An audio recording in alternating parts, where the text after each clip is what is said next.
Respected Director, Sir, Mr. Sardi, Professor Kohli, Professor Kadulkar, Mr. Arvind Shivaki, Mr. Patvardhan, the chief guest today. I don't like calling you that way. Our association is different. Esteemed guests and colleagues, and my dear students. I deem it my privilege and honor to be speaking on this occasion on the launch of the book People at Work, the Untold Story of Labor Relations. Mr. Patvardhan has been my guru, mentor, and a close friend. Our association is for the last 38 years, and I have learned a lot from him. I can't express how excited I am. I don't know how I look, but to be a part of this book, sir, it's a great feat and achievement. I've read the book page end to end, and it's extremely it's a treatise. It's not a book on labor management or labor relations. It's a book on management. Right? I'm touched, and I also had the privilege of reading the draft, which sir shared with me while he was writing.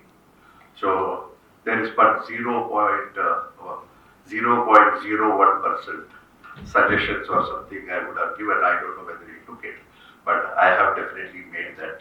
But it's very interesting, and I learned a lot in the process of even reading those drafts. And like Arvind was saying some time back, he would write a draft, I will probably write something and give it to him, he will write on it, again come back, Iyer abhi barabar dikhta hai kya?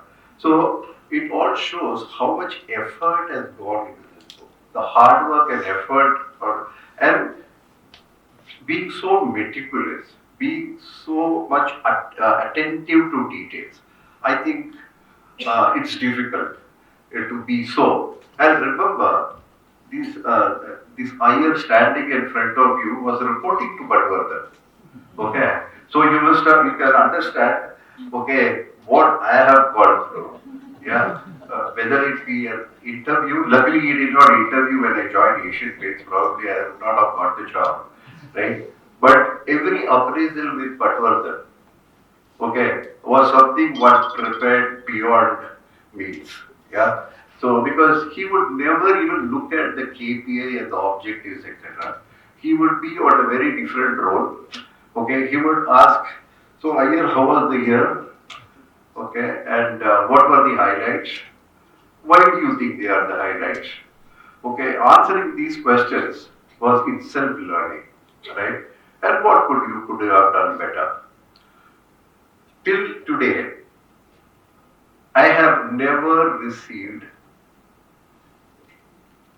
any advice, any answer from Mr. Patvardhan. I have received only questions and questions. But that's the great learning. And just by the look, and I would even depict the styles, etc. here, okay, just by the look, you would say something to him, he will pull out his specs like this, keep it, and then do like this. And once that is done, you understand that you could have done better. Okay, he never would tell you go back, come, etc. But suddenly one day he would again take the topic and discuss that again. And mind you, one should have been ready for that. Okay, otherwise there would probably a little annoyance in his face, which of course he wouldn't show. I also have received a signed copy of the book from Mr. Patvardhan. It was my privilege, and I finished it, like I told you, less than 24 hours.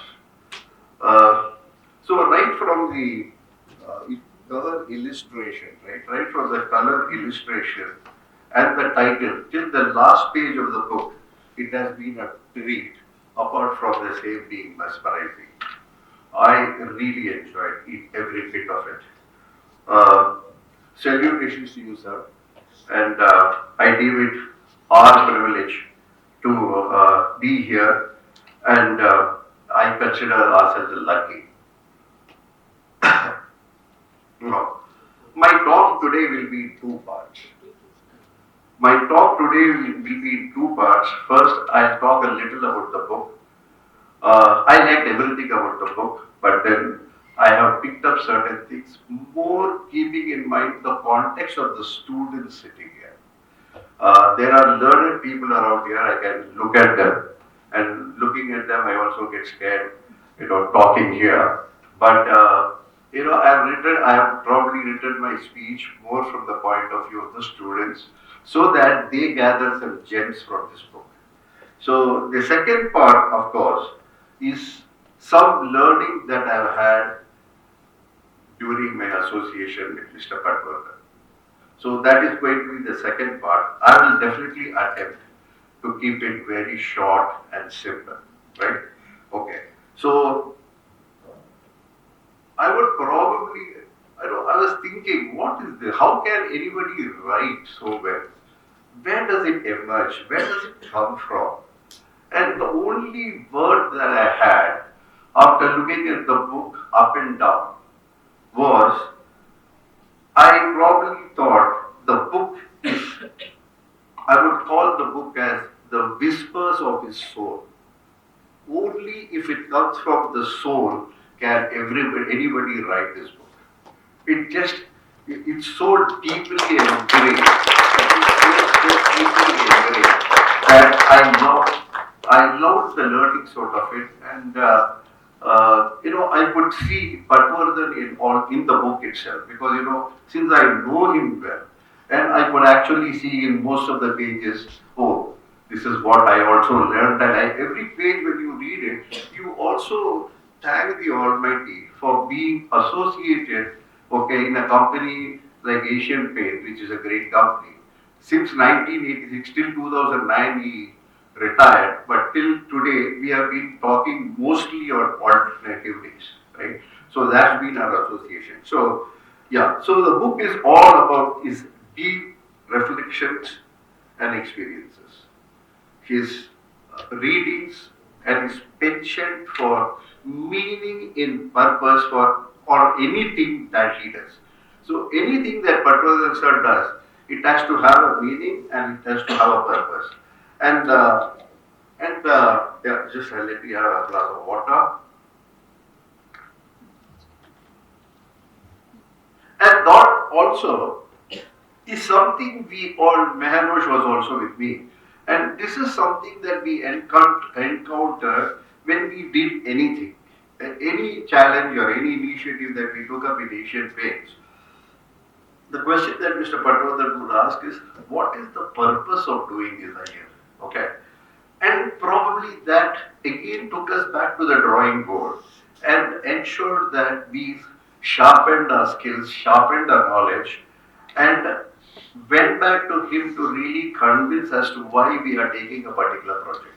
He would never tell us you take up this project or not, but he says you know the company, you know the workman, you know the managers, you build up and think about it as to what do you want to do. So it is probably, he ensured that we developed because we wanted to develop. And that is why many a times when we talk about development, we say all development is self-development. And he was probably the person who pushed us into that. Okay. So, of course, all these learnings have left a lasting impression on me. And like I was saying the other day at the Tata Institute, when Patvardhan and I were in a seminar, whatever I am is because of Patvardhan. Whatever I do not know is not because of Patvardhan. Okay. So I would decide to say that again. So now I will deal with some of the gems from his book. I call it gems because they are truly gems and jewels, and would take the efforts to reproduce them wherever possible, possibly verbatim, lest probably it may lose its essence and spirit. So I wouldn't want to do any disservice there. If there are any errors of omission and commission, they are purely mine, right? Or understanding. So then it's purely mine. So again, the book starts with Mr. Patvardhan talking about the qualities of effective labor management relationships. Okay, here he talks about, and this is the first page, just when you open the book, it's in the first page. He talks about feminine qualities like empathy, nurturance, sensitivity, being kind, helpful, and understanding being the essence of effective labor management relationships. The cover picture of this book actually embodies this theme and says it all. So I have seen him actually practicing all this, right? He would call people without a reason. And people also will be surprised as to why Mr. Patvardhan would call them. But he would call them and actually have very meaningful dialogue and conversations with people. And by the time the person left the cabin, Patvardhan will know everything about his family, about the place he stayed, what he was doing, what are his interests. And mind you, he had this rare quality of having a notebook and writing all these details after the person left in his beautiful handwriting. Okay, so I think this shows the amount of efforts a person puts, the amount of what I would say, probably a wanting to know people in and out. Okay, and there are so many initiatives that we have done after he talks to a lot of people and he sees what are the needs of the people. A lot of initiatives have been built because of this meaning conversation that we had. So it's well studied. There is a documentation in his mind and in his book, but we would roll it based on the needs and the necessities for the organization and for the people. So well studied approach. So in part two, in page two of the book, in his anecdotal style, Patvardhan talks about and this is for all of you young people. Patvardhan talks about that he was sitting with his director, our director, Mr. Rajagopal Achari. Okay, and Patvardhan was talking to him when the union people entered the cabin, and there was some conversation that happened with the director, and they mentioned that to the director that the food in the canteen was not up to the mark, right? And thereafter they left, and Patvardhan, of course, the person that he has confessed in the book that he was absolutely scared as to what the director is going to say, and being probably having got a lot of firing from the director, I also know what that director can do, right? But the director, as Patvardhan says in the book, said that, okay, the performance of an HR professional is in the public arena. Students, please hear that. The performance of an HR professional is in the public arena. Means what? Everybody sees you, right? Okay. And everyone is assessing everyone all the time, including the shop floor worker, right? So it is not about your boss assessing you, but it's about a lot of people assessing you, a 360 degrees approach, and where people would actually give your assessment to the management one way or the other. So it is important to understand this, and one needs to be aware of this truth all the time. And I think when you enter the doors of corporates, and there are also budding HR professionals here, I see a lot of senior people. It is not being addressed to them, but these are something that you should always be aware. And this is the caveat that I want to leave with you, right? I think it is something that budding HR professionals should be clearly aware of. So among the many things that stood out for me in this book, I also see that he has been a true human being. Okay, he has risked a lot of things writing about himself in the book. He has talked about his vulnerabilities. He has talked about the mistakes that he made in the morning of his career. Okay, so I thought, you know, it is not just about vulnerabilities and the mistakes he made.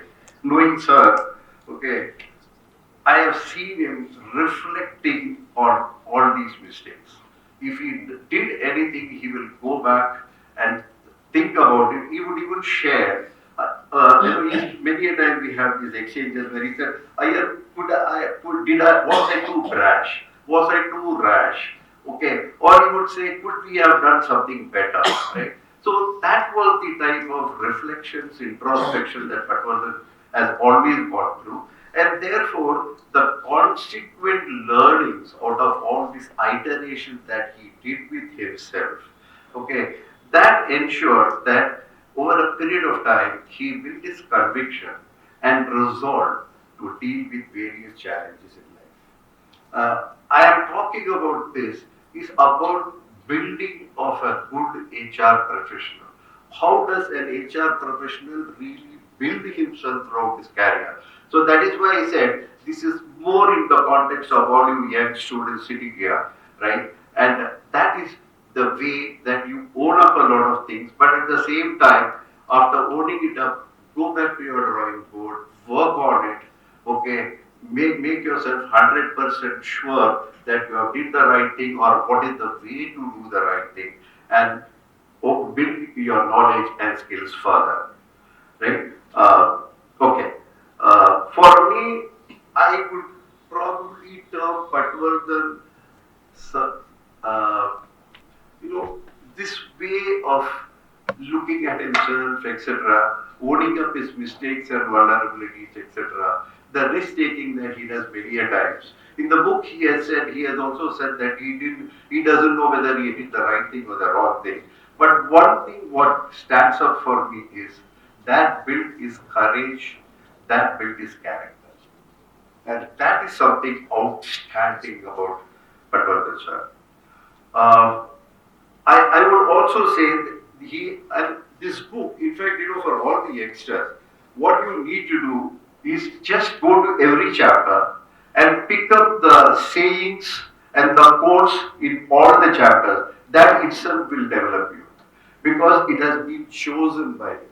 It has been chosen so beautifully that each of those messages are developmental messages. So I have seen in the book that there has been many references to articles, various links and books. They only again reveal the hard work put by him in sharpening his own knowledge and skills. Okay, but I would look at something which is very peculiar about him, and I'm able to talk all this is because I know him. There is a lot of self-inquiry that he does. There is a lot of self-inquiry which has also over a period of time developed his self-awareness about himself. A self-inquiry where he would spend hours together. There are times when I would go to his cabin and he was in this mood of reflection and inquiry, he had this favorite question to ask, right? Can this wait for an hour? Yeah? And you know the answer. You can't say, no, it can't wait. Right? You have to go back. He knew his power also, right? So I've seen this self-inquiry being one of the strong points as far as Patvardhan is concerned. Okay, and this propels me to quote. This propels me and compels me to quote what Aristotle said. Aristotle talked about knowing yourself is the beginning of all wisdom. And I think that is where Patvardhan, over a period of time, developed himself through this self-inquiry, gained knowledge, and today we are all proud here sitting, for the launch of his book, and we have already launched the book, right? Okay, so that for me itself is a great learn. Page 41 of the book talks about dialogue and conversations. I touched about it a little earlier, so I won't do it in great detail now. Okay, he talks about this being the critical element for good management, and he sees the future. In the future, this is going to be the key element. And I second him for that because today we have already seen the face to face conversations or even picking up a phone and talking to people is slowly dying down. Right? We are caught up in WhatsApp messages and other messages, etc. So I think one of the most important thing is about the dialogue, about holistic conversation that you can have with people, understanding the various roles that individuals play. I think this is what Patvardhan talks about. These are going to be the key elements even in the future. I think these are missing today, and hence uh, would emphasize that this probably requires a more serious thought, right? Uh, yeah, I am going on and on, but yeah, okay, I'm into it. So going a little further, uh, he has talked also about the three stages of learning. I thought that was novel. The way he has written, okay, is very novel. The first point that he talks about is learning the basics and applying them. This is what we do when we join an organization, right? And he calls it the security stage. He calls it the security stage where we are reading something and applying, learning, strengthening our knowledge and skills, etc. Thereafter, all of us move into a stage of learning new concepts and skills, right? And this he calls the novelty stage, right? So pick up new things, read, get excited by them, try to apply them again, right? So he has always stressed on fundamentals and basics, etc. So that is the security stage. Second is the novelty stage where he talks about learning new concepts, etc. And the third one he talks about, that is his favorite thing, the meaning stage. Meaning stage, meaning and purpose of the work we do. So all of us enter into these stages, meaning and purpose of the work we do. And very beautifully in the book, I am not getting into detail again. Okay, he likens them to learn, earn, and return. Right? So that is how he has put it in his book. Learning is learning the basic concepts. Earning is about adapting, getting more skills and earning more dividends for the self. And the third one, when he talks about the novelty stage and the return stage, he's talked about institution building. I think that's a fantastic way to approach this. And I think many of these civiles leave a mark in us and easier for us to retain and understand things. The last two, which I would like to mention, in the context of the budding HR professionals, is his observations on mindsets and perceptions that build in us through the expressions we use on a daily basis. I think this is something, which really touched me, moved me, inspired me, whatever you call that. Yeah. And Mr. Patvardhan says in page 45, there are things like we call labor problem and management problem. But is beautifully, very succinctly defined by Patvardhan. He says when we call something as a labor problem, our focus shifts to how difficult it is to manage labor and places the management in a reactive mode, right? So he talks about that when you call it what it really speaks about the expression, the words that you use, because man is a meaning-making machine, right? So the words that you use give a lot of meanings. So he says when you call it a labor problem, okay, you would be probably the management would be reactive. And here he again quotes Peter Drucker, saying, Peter Drucker says every problem in the organization is a management problem. I think this is also his theory that it is the responsibility of the management to, develop employees, look after employees, etc. So, and when he again talks about the management problem and says, if you call anything as a management problem, the conversation shifts to owning those problems and creating appropriate interventions. right? So when you have honed it up, then you don't see it as a labor problem. You see it from a very different perspective as to what does the labor want? Why are they behaving this way? What do we need to do as management? And I think that's the shift in the perspective that he's talking about, right? So my own take on this is, it's all about how we define and look at the problem. I think, sir, it was a great insight. I loved it. Yeah. And finally, Sharad has also come, so Sharad will also. I've been talking for some time, Sharad. Sure, sure. Thanks for putting. That was also the intention.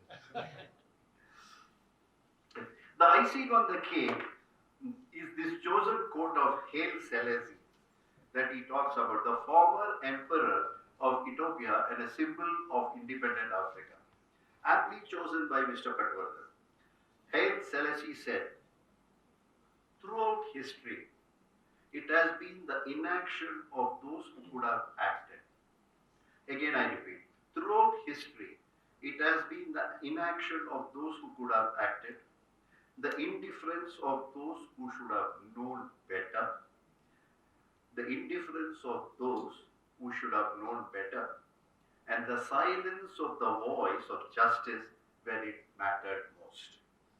So he beautifully refers to that, and this quote ends with, that has made it possible for evil to triumph over good.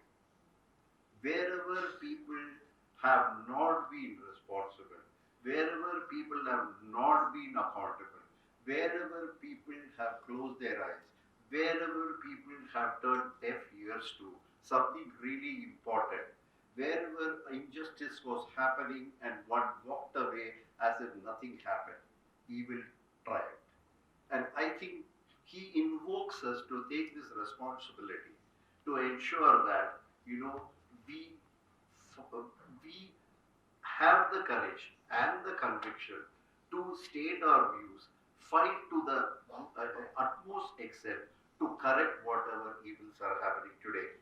A lot of examples were given by Arvind, and because that is where I think a lot of work can be done, especially with contract labor, minimum wages, and all that. So I could, this according to me, and this according to me, my dear students, is Mr. Patvardhan's clarion call and powerful message to all his readers, especially professionals dealing with human beings, right? So that's a clarion call that he has given, right? If this Haile Selassie thing is understood, I think we would be better human beings, okay? We would have all the qualities that Mr. Patvardhan talked on the first page of the book, right? So I could go on and on, but I will end this talk with the few gems that I have learned working and interacting with him. The important ones are how to build strong basics and fundamentals. Patvardhan always used to say, it is easy to build a building when it is had a strong edifice. So he ensured, and he would ask questions. All management students think about macro, complex situations, etc. Patvardhan would ask you only on the basics, and if you are not able to answer those basics, you are gone, right? You go back, come back, okay, several times, till he is satisfied. So that's something, and that's probably, and I'm not very, talking about myself here, but he made it happen to me. He made it happen to me. He made me read and read and read again. And to some extent, still far away from what he is, he made us very proficient. Yeah. The second most important point, and that's the quality of a good teacher, a good mentor, a good coach. He taught us how to think. These are not taught in management schools. It can be only taught by such great tutors, teachers like Patvardhan. How to think, what all to look for. Okay, and I think I see most of the HR professionals in Asian Paints, and I should talk about Asian Paints.